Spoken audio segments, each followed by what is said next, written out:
We good to go? Almost.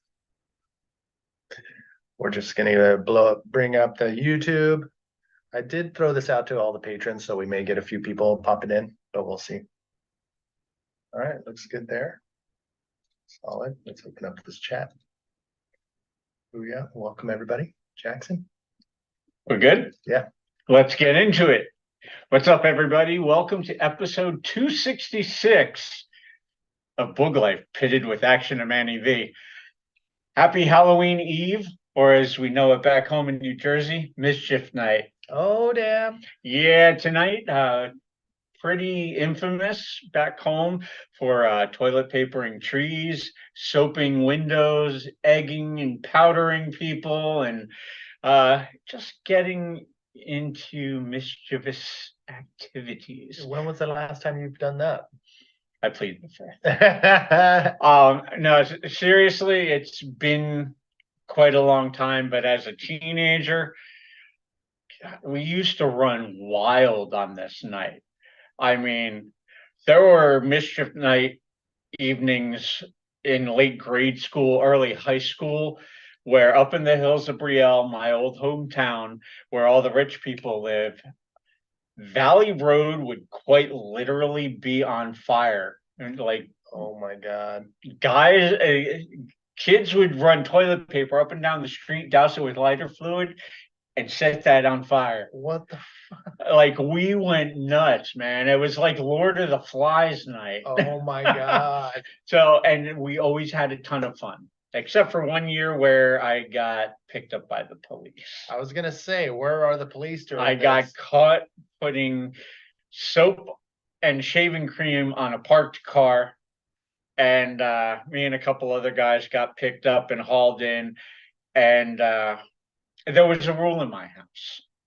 If you get picked up by the police, if you get arrested, don't call home. Oh, that's some support. But yeah, my mom was, my mom and stepdad were very firm on that. So I knew better.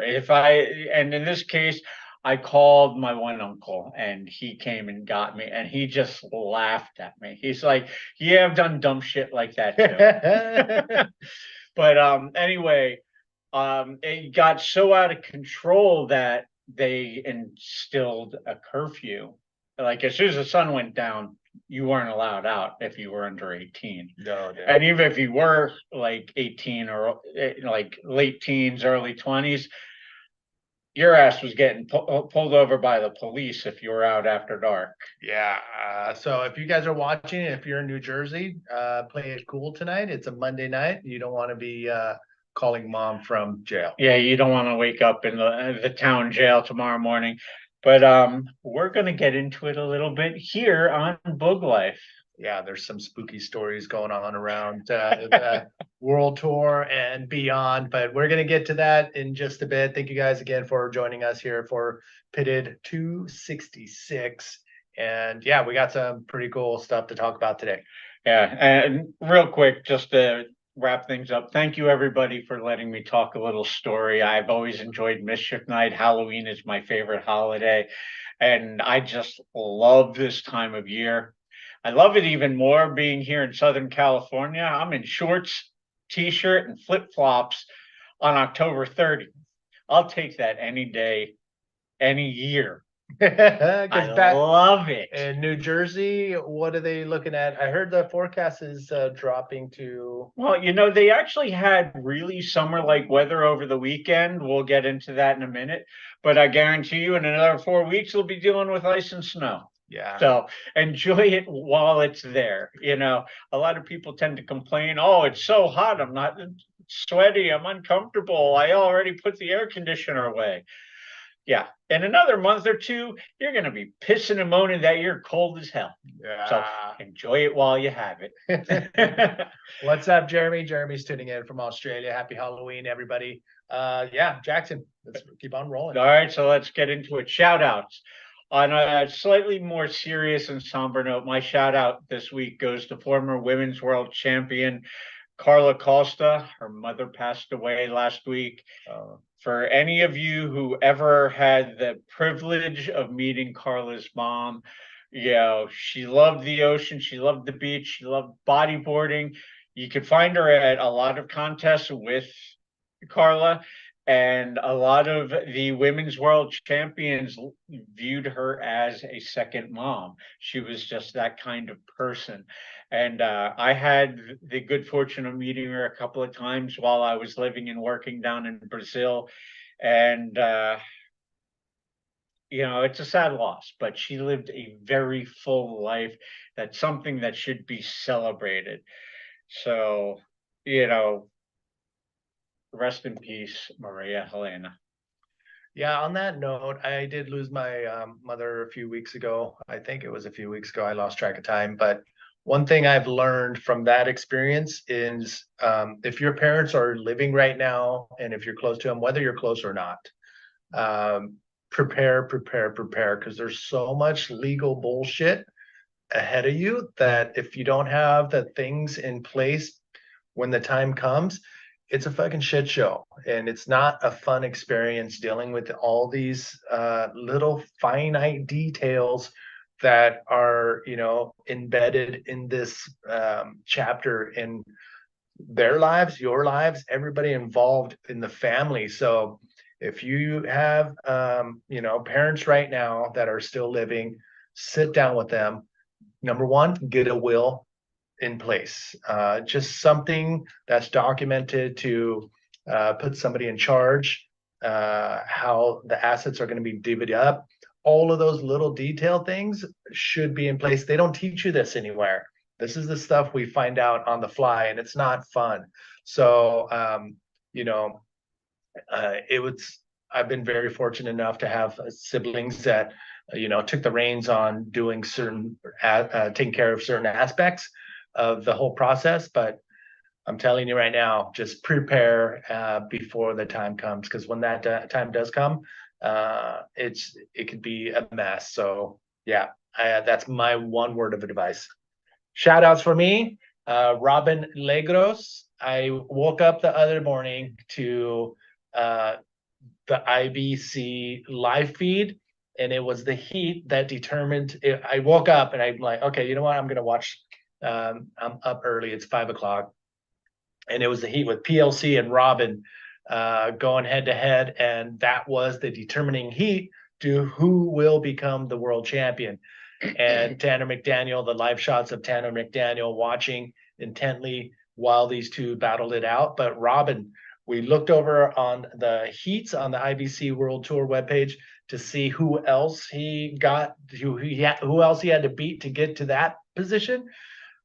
The heat before in the quarterfinals, it was Tristan Roberts. So Robin was just steamrolling through the heats, beating out all these big names, and finally coming head to head with PLC in that heat, which was amazing to see Robin not holding back at all and to pull off some of the most incredible maneuvers I've seen on that left at that size. So shout outs for me this week is for the underdog that made it all the way to the final, just came short on winning the event.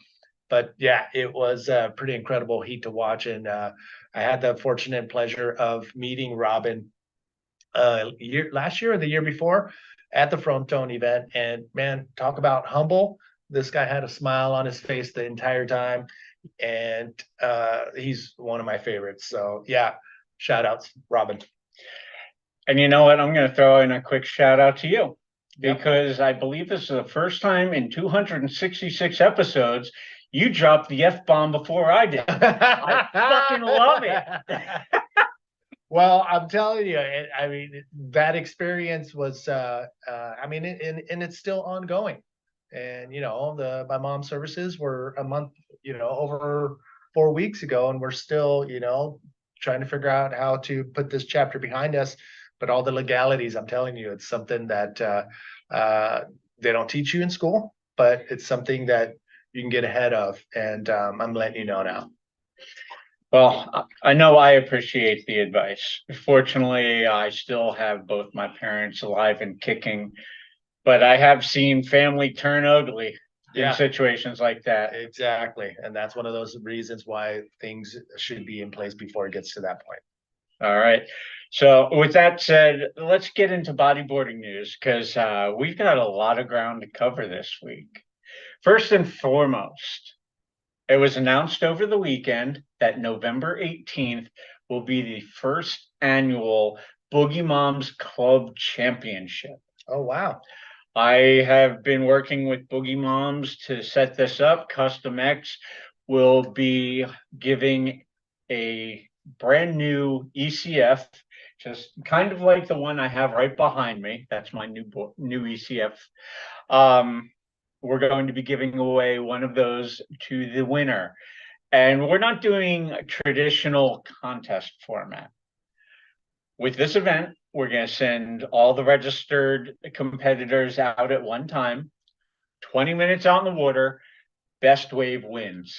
Sick. So it's kind of going to be a melee, and I'll have my work cut out for me because I went against my ethos and I will be the judge. Yeah, me judging, I'm always saying I don't judge. It's the one thing I don't do. And when they asked me if I was going to be the judge, I didn't hesitate. I said yes. Yeah. So Boogie Moms Club Championship, I'm really stoked for this.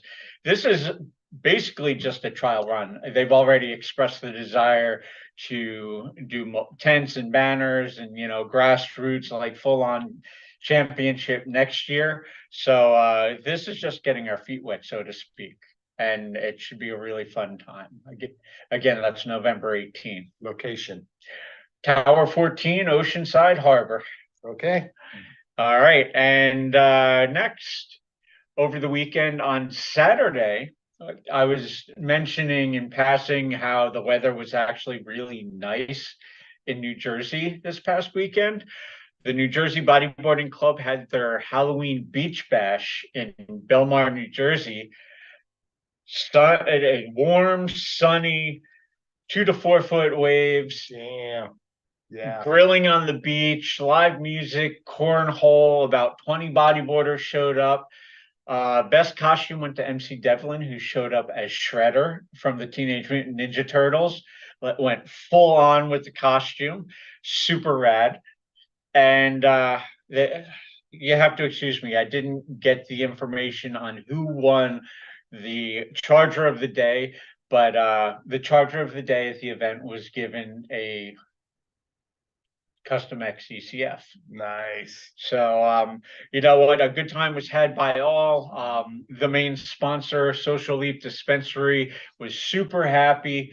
And, can't say enough about having them on board to help support New Jersey Bodyboarding Club and everything that we're working on moving forward.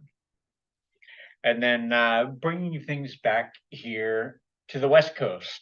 Saturday was also, it's a very busy Saturday this weekend. This Saturday at Steamer Lane in Santa Cruz was the Bodyboarding US Festival. They scored the goods on waves too. 3 to 5 foot waves at the lane for bodyboarding. What? Yeah. Damn it. I saw a couple of clips of Tara Parsons and some of the other riders on I know Tara posted a couple of waves on Instagram, and I was like, wow, it looks like they really had some fun waves to work with at that contest. Sometimes it doesn't matter how big or small the event is, the waves can make or break the event. And you know what?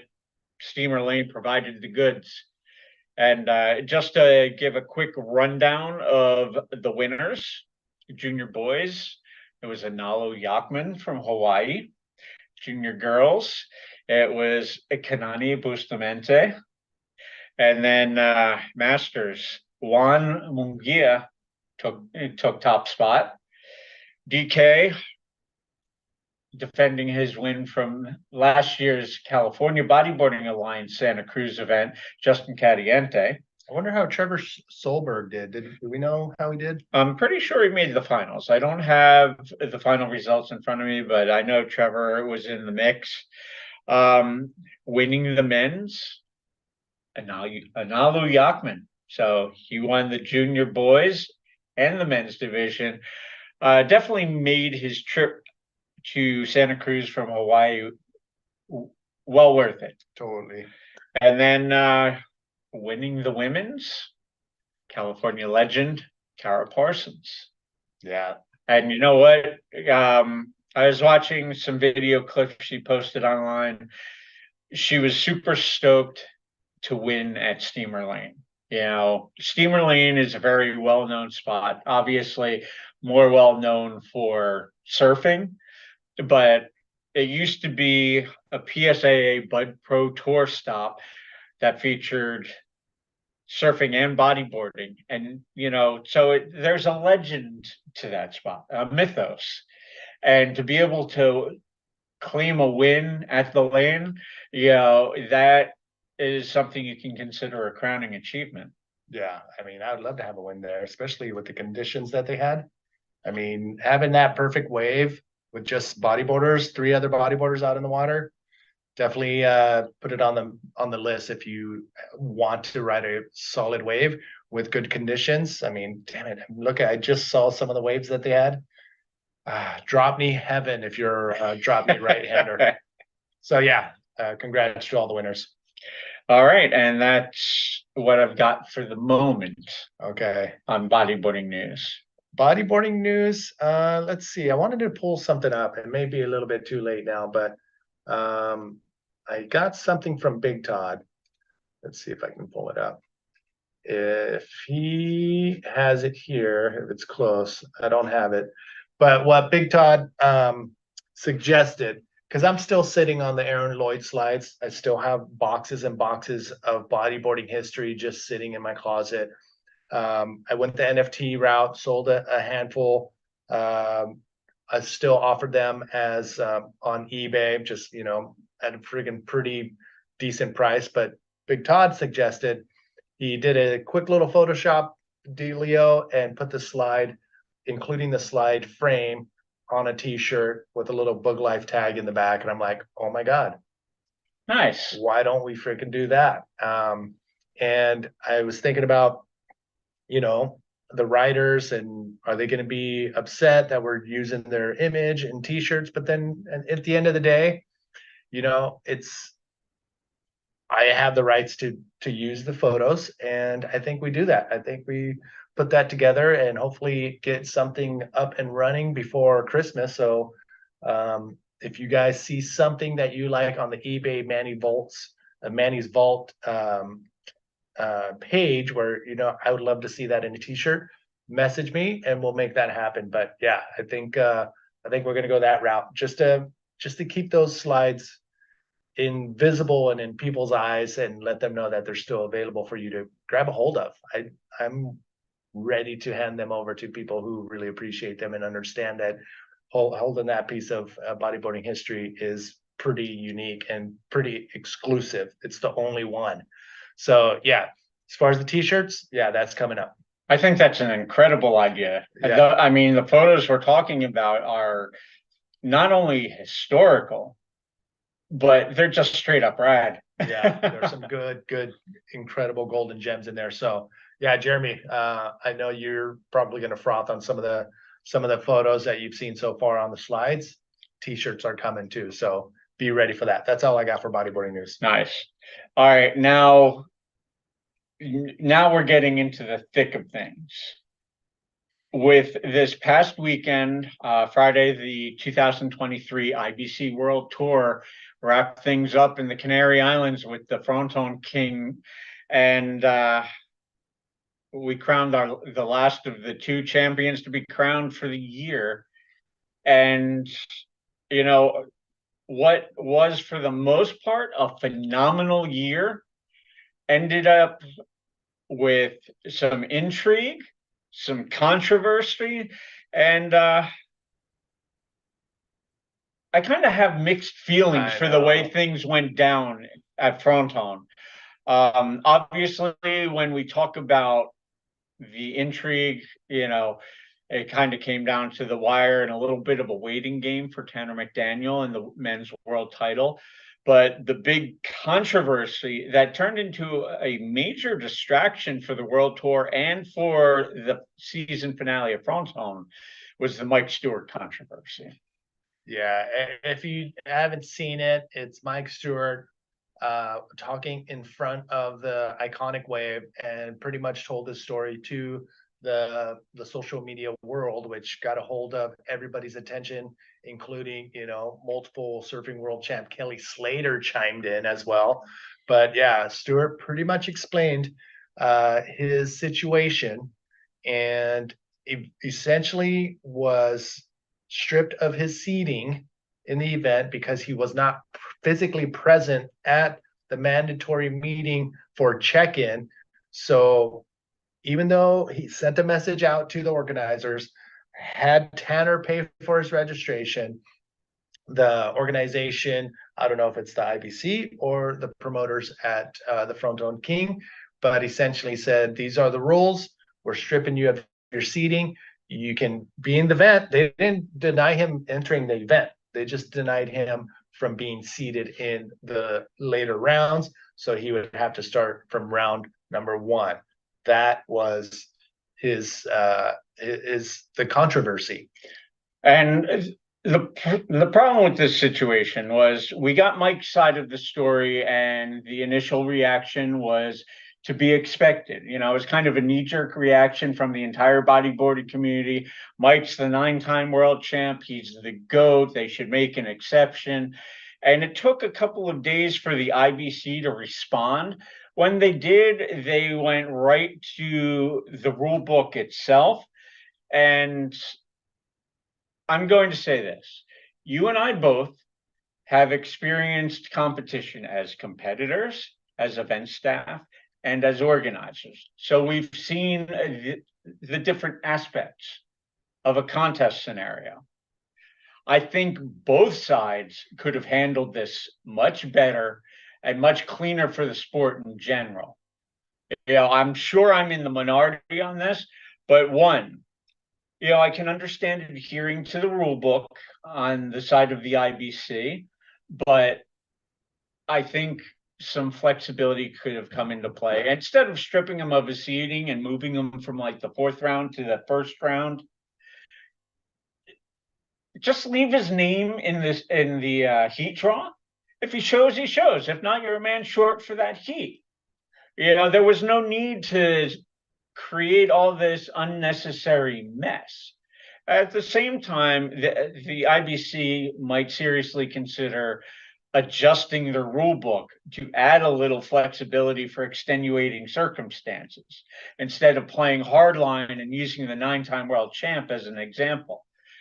Because granted, yes, they want to stick to the rule book, and I'm sure if it was some lesser known rider from wherever in the world and not the 9-time world champ, people probably wouldn't have given it a second thought. The kid didn't show up on time, he got bumped down. Whether it's right or wrong, I understand trying to maintain a level playing field. At the same time, I'm a little disappointed that Mike was so over the top dramatic and made a really big deal out of it. Usually Mike is extremely professional in the way he presents things, and this just felt a little over the top for Mike's years and years of being the most professional representation of the sport of bodyboarding. I'm guessing his emotions probably got the best of him because he did have 2, maybe 3 days of travel time to get to the event.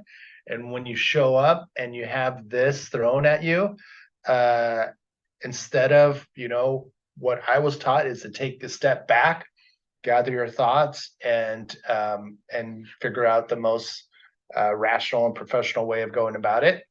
And I've done this before. I immediately go straight into attack mode and, try to just not think it and just say what's on your mind at that moment.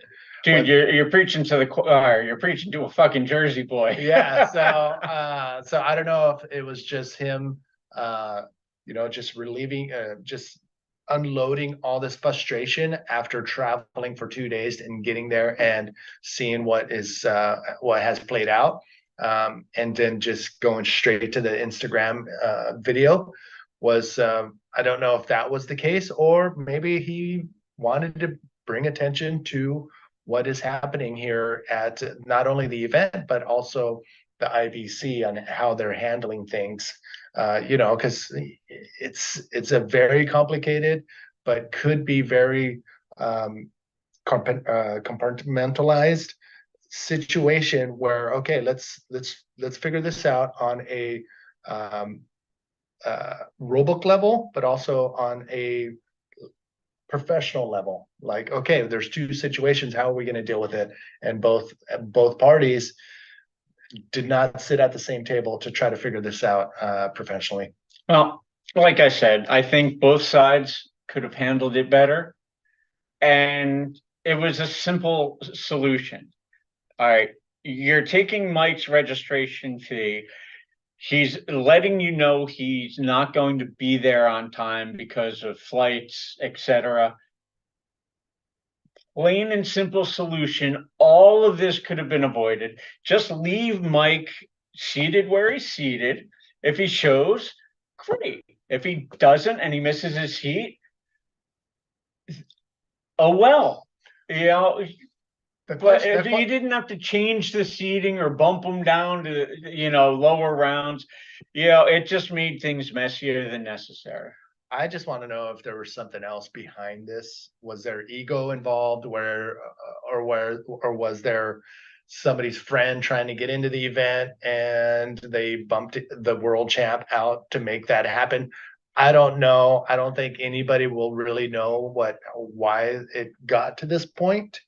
But just the fact that it did get to this point is, a black eye to the bodyboarding world, because everybody's watching, including the surfers, and the surfers or anybody looking at this are scratching their head saying, "Wow, the world tour of bodyboarding can't come to an agreement with the world champ on how to handle a situation like this." Well, all this really did was create a ridiculous situation, animosity between the 9-time world champion and the world tour organizing body, and division amongst the bodyboarding community.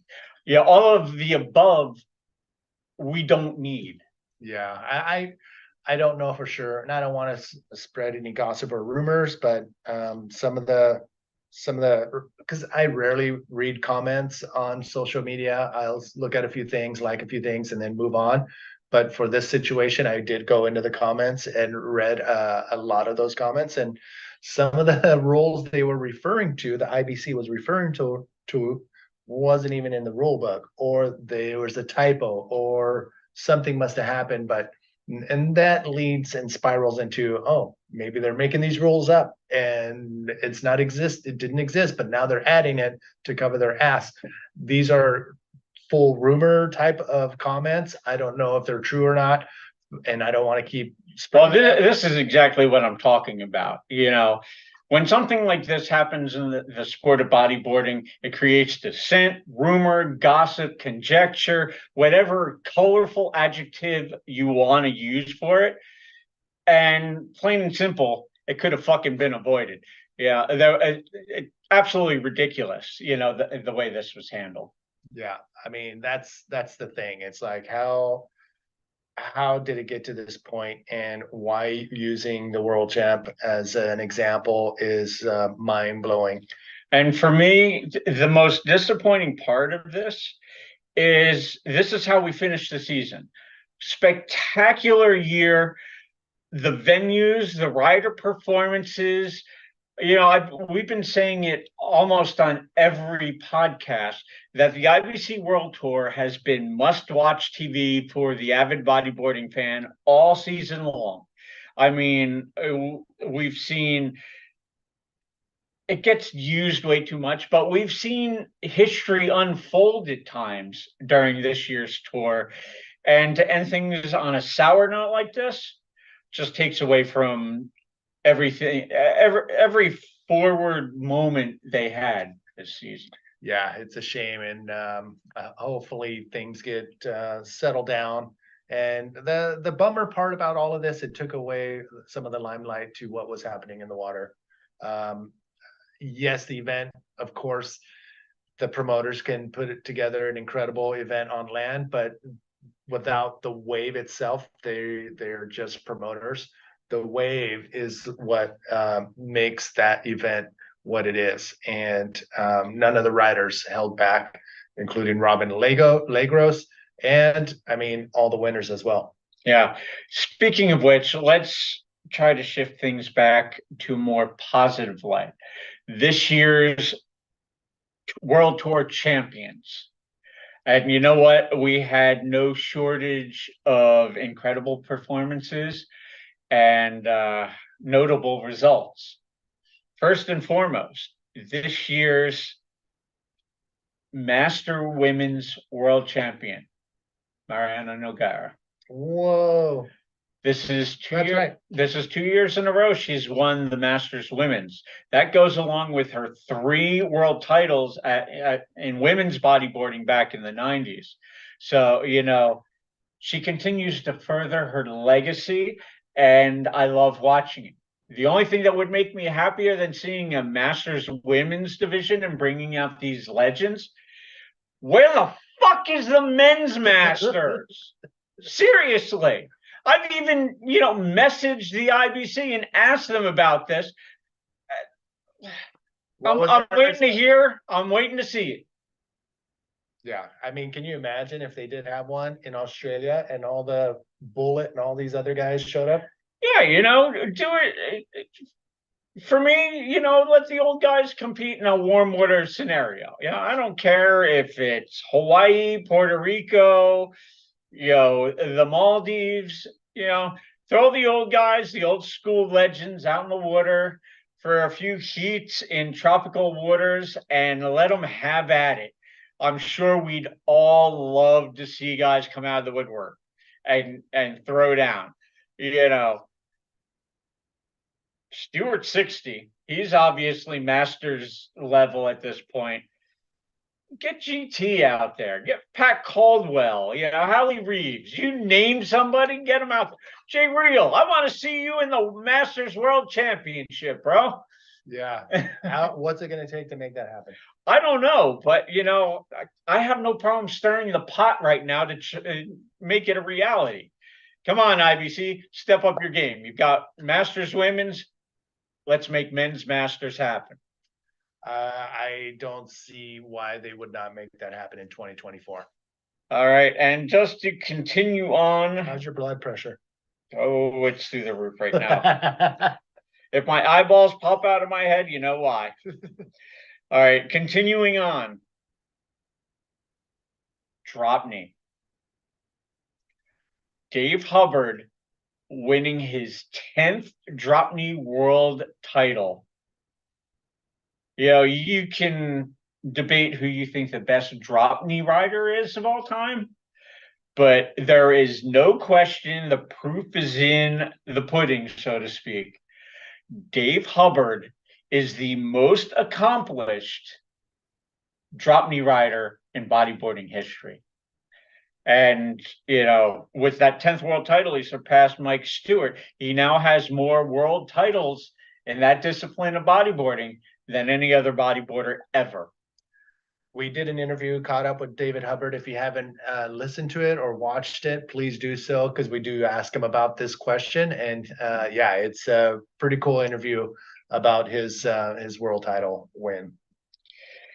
All right, continuing on.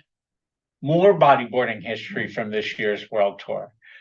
Junior women's, Araya Tabalno is now the first Hawaiian woman in bodyboarding history to win a world title. So, and you can debate now, it's not the women's, it's the junior women's. A world title is a world title. And you know what? I can't wait to see what the future holds for this young Charger. Yeah, she pretty much did a clean sweep this year, winning every event and the title. So, I mean, doing that as I believe this is her rookie year as well on the tour. So if this is just the beginning, Holy crap. And I have to double check the rankings, but I'm pretty sure she finished in the top 15 in the drop knee too. Yeah, I mean, she is definitely a contender across the board. If she stays focused, I mean, what her mom and her community did to bring her to the world stage and compete on the world tour, if she has that continued support, there is no limit on what she can do. Yeah, so boys, you better step up your game or Arya is going to come and shred your ass. All right, moving on to the women's. Sari Ohara is now two-time women's world champion. 2018 was the first time ever that a Japanese rider won a bodyboarding world title. That was Ayaka Suzuki.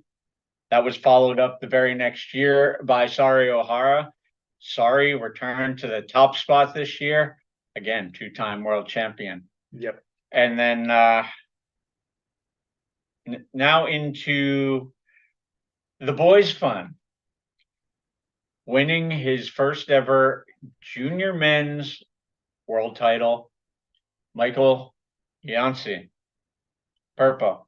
Yeah, I mean, this kid, watching him, I feel like when I first met him, he was just a little Grom, and all the Peruvians, they were just like, hey, this is somebody to keep an eye on. And I did not know it was going to come so quickly, but this kid is freaking phenomenal. Full just a froth monster, and is so excited to continue, his bodyboarding career. And we were discussing this prior to going live. The Peruvian contingent on the world tour, along with the French, have made their presence felt.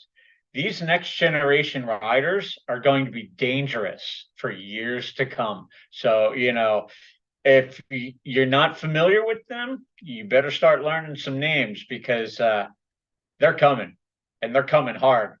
Yeah, we've been, in my generation, it was the Australians, Hawaiians, and the Californians with, some sprinkle of Europeans here and there. But now the force is here with the new generation of the Peruvians, the Chileans, the French. They're all ready and hungry. So it's going to be really exciting to see what the world tour, if they can get their things together and come back firing with another incredible tour next year, will be very exciting to watch, because none of these kids, I was watching some BMX tricks from back in the 80s and seeing what they were doing to what they're doing now. Same thing with bodyboarding. Back in the day, you saw, an ARS was the best thing that was seen at that time. Now, fast forward, you're doing backflips at Fronton or air forwards at Fronton, which is one of the gnarliest waves on the planet. So it's going to be exciting because this new generation is going to go all in. Yeah, watching these kids perform critical maneuvers in waves of consequence, it blows my mind at times, and I love watching it. I love seeing it. This is what bodyboarding needs. It needs to continue to progress. I'm the first person to tell you need to know the history and where the sport comes from, but the future is happening right now. And we all need to be aware of it. Because in my personal opinion, there's a bit of a changing of the guard going on. With the men's world champions, with the junior champions, and the development of the junior divisions, both men's and women's, the future is here. And the progression level is second to none. I love it. Yeah. And you know what? A tip of my cap, literally, to everybody and their stellar performances this year. I mean, they're doing some incredible things and some heavy, heavy waves. And there are moments like we were talking about, Fronton, big air forwards, massive flips. And, I found myself having moments where, my stock commentary, are you kidding me, turned into a holy shit. Are you fucking kidding me? What are they feeding these kids? I mean, seeing the replay of Robin doing that air forward and just bouncing like full impact, his whole back's just compressing, bouncing, and then coming back up, and then going into a full scorpion and walking away from and that, still being able to readjust and ride out of that. Yeah. You know, his body was being contorted in multiple directions, and he stuck it. Yeah. And I was just like, wow. Yeah, insane. So, you know, I love to see where the sport is at and where it's headed. And that brings us down to our last title to discuss. Winning his first world title, Tanner McDaniel. Oh my gosh. So Tanner, as we all know, is one of those superstars that it will go out in any conditions, big, small, medium, whatever, and be able to pull off those big moves flawlessly. And being under the reins, being under the wing of Mike Stewart definitely helps when you have, multiple world champion giving you some tips here and there, but also giving you the confidence to go out and achieve whatever you want.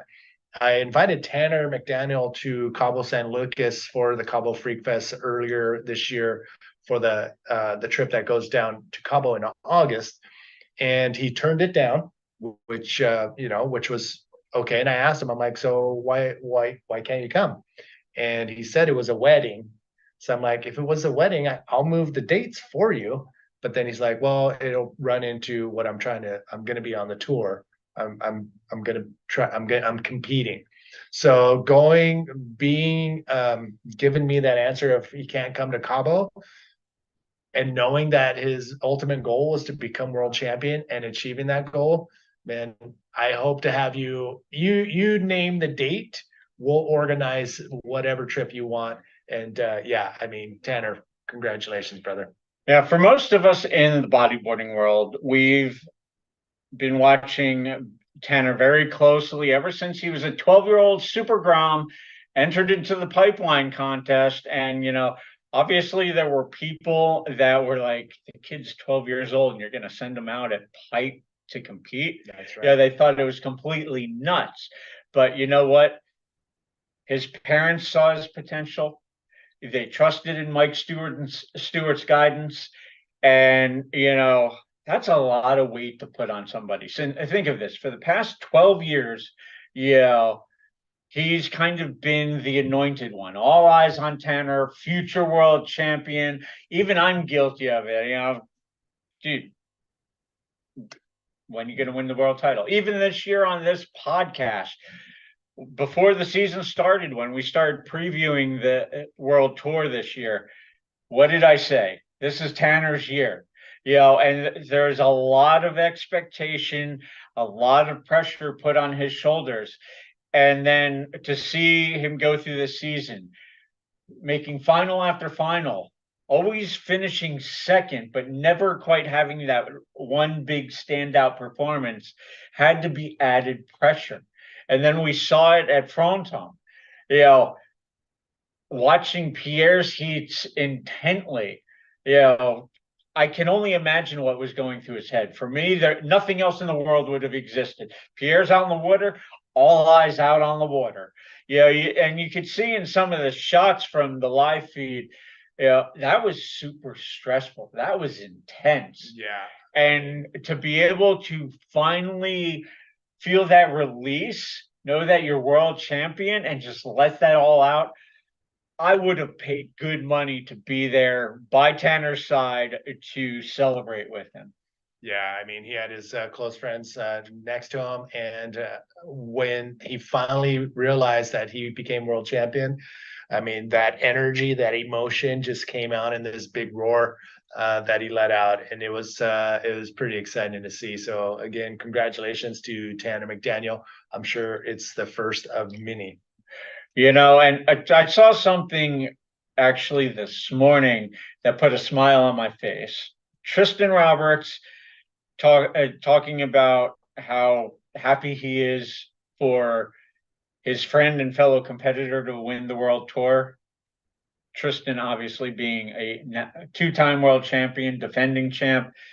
But these guys are young. They're still in their early 20s. These guys are next generation.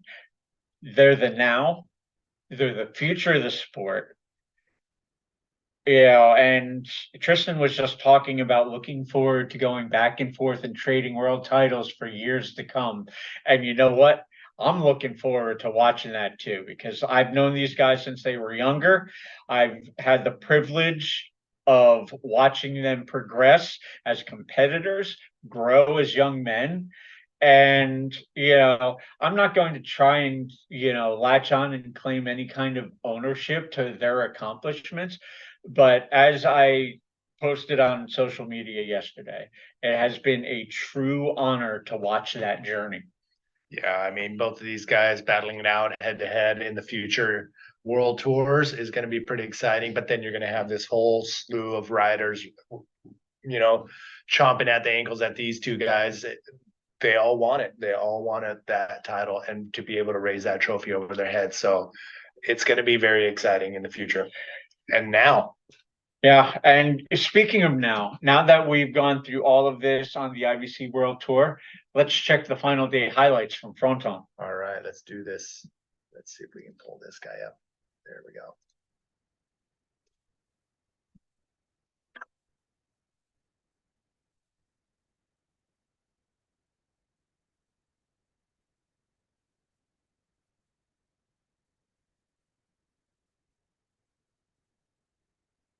There he is.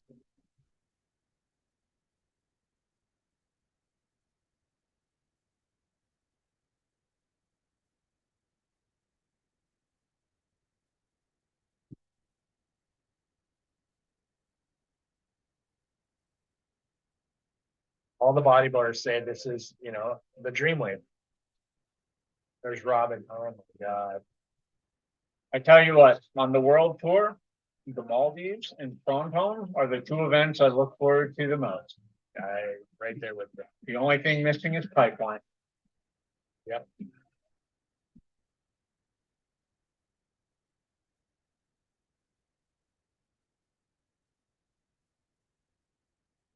And if I were going to throw in one more, I'd throw in Norita.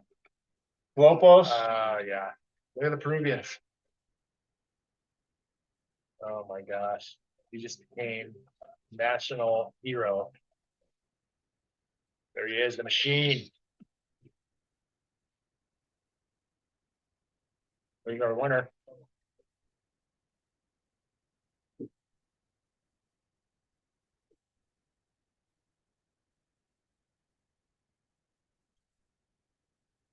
Yeah, we failed to mention David Perez was actually this year's winner at Fronton. Yeah. Oh. That right there is. Oh. That maneuver put PLC in combination in the last few minutes.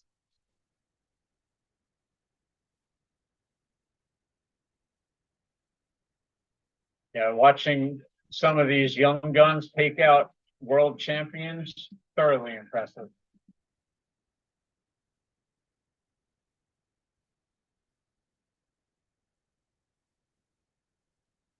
The Groms. My gosh.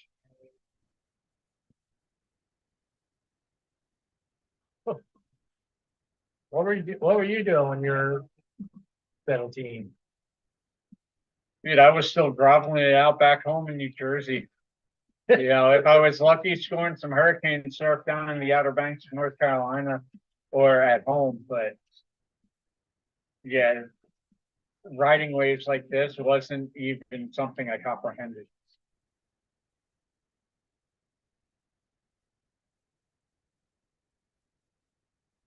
Amazing.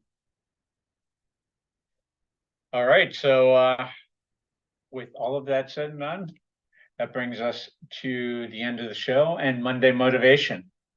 Let's have it. I have a tendency for using quotes from Muhammad Ali, the greatest boxer of all time. And today is no different. I felt it went very well with discussing the world champions and everything that's been going on in the bodyboarding world. And it goes like this.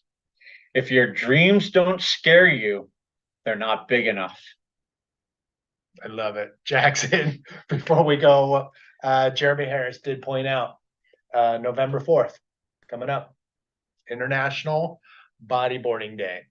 So if you guys are able to get into the water on your bodyboard, that's the day to do it. Yeah, that's right. First Saturday in November. That's right. Jeremy, thank you very much for the reminder.